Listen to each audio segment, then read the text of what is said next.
Hey everyone, and welcome to Lenormarch Day 21, and today we are featuring the Woman card and the Lily. For me, the Woman, much the same as the Man, it's female querent. You can use her as the significator if you wish to. If not, it is representing feminine energies that surround the querent, whether they're male or female, or perhaps it's time for them to tap into the feminine energies within. When it comes to the Lilies, I see the Lilies as harmony or like a harmonious energy. I do appreciate that philosophy that talks about the Lilies representing like an older person, someone who is experienced and wise, and that really works for me. And so when also you read about that thing where lilies means harmony and relaxation or a calm state sort of thing, you think, well, when people get older and they step into their wisdom, that's exactly what happens. And they don't, unless there's something terribly wrong, the older, wiser person doesn't get caught up in all the fluff and the carry-on that we tend to do when we are younger. So I liked that. Yeah, it takes time. There's a sense of maturity and wisdom, and once you get there, it can bring a great deal of peace and tranquility and serenity. I think it's a really beautiful card. I read as a person, they can be quite traditional. They might be conservative or, you know, something along those lines. But to be honest with you, I haven't really had that much experience with this card to say, oh, yes, there's no doubt about it. If it's a situation, it's not going to happen overnight. So you can't, it's not advisable to make quick decisions with the Lilies. I imagine that probably would turn a bit pear-shaped because it's just not what that card's about energetically. Oh, sorry, I have to reach over to crank up my laptop. And the question for today: what does the divine feminine mean to you, and how is that connected with harmony and balance in your life? Well, the divine feminine for me is that innate goddess energy that resides within us all. Both men and women have feminine side, as we all do have masculine side. But the divine feminine, obviously, especially for women, is that deep, soft,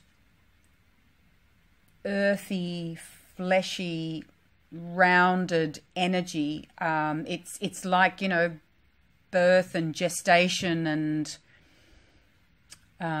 it's deep and intuitive. It's where women should reside for the great majority of their time, I feel.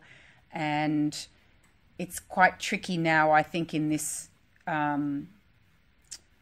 crazy mixed up world, because women have had to really tap into the masculine energy quite a lot to be heard, to gain equal ground in quite a masculine or male-driven society.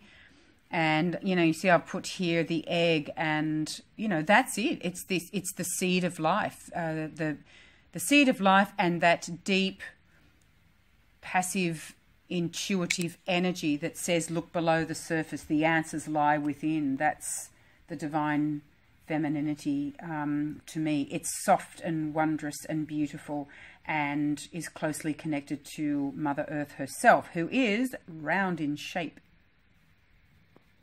I found an article online, and I'd like to read it to you with regards to the divine feminine. I think this is really awesome. It reads, "The feminine holds the mystery of creation.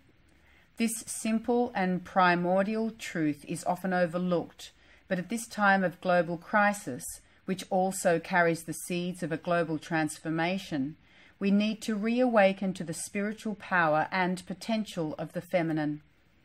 Feminine qualities belong to both men and women, and they draw us into the depths within us, into the mysteries of the soul, whose wisdom is sometimes called Sophia. Without the feminine, nothing new can be born. Nothing new can come into existence. we will remain caught in the materialistic images of life that are polluting our planet and desecrating our souls. We need to return to the core of our being, to where the sacred comes into existence, and the mystical feminine holds the key to this work of redemption and transformation. I think that is a wonderful passage. That's just the first couple of paras, and it was written by Dr. Judith Long.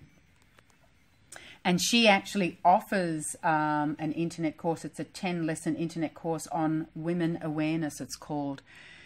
So yeah, it's like the woman within us all, and the sacred feminine is the polar opposite to the sacred masculine. And you think about the astrological glyph for Mars and Venus, they're both round, but Venus, the feminine, has the cross of matter below it, which to me is very earthy, like connected and grounded.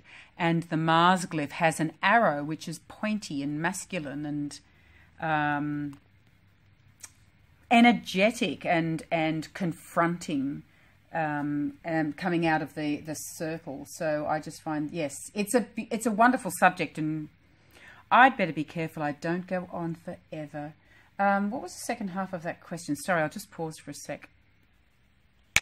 Okay, yes, the second half of the question is, how is the divine feminine connected with harmony and balance in your life?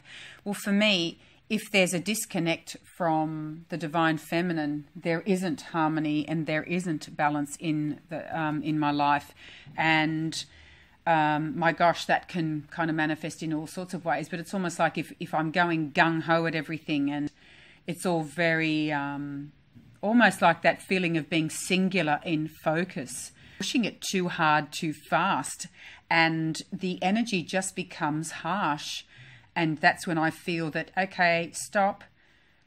I go and put my feet on the ground or in the sand and go for a swim, or hold a beautiful crystal, which is, you know, Mother Earth. And that to me brings me back into balance. I mean, there's many different ways you can go about it, but I think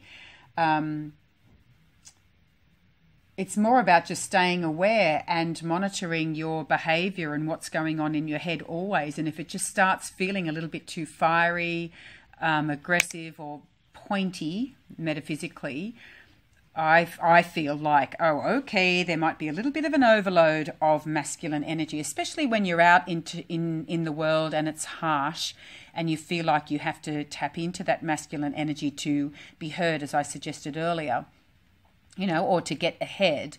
I think it's when you come back to your sanctuary, your home, that's when it's time to just sit with yourself. And I mean, you can just intuitively tap into it, but one has to stop and step into that restful energy. There's the Lillies to me, you know, concentrate on that energy that the Lillies brings, and soften yourself.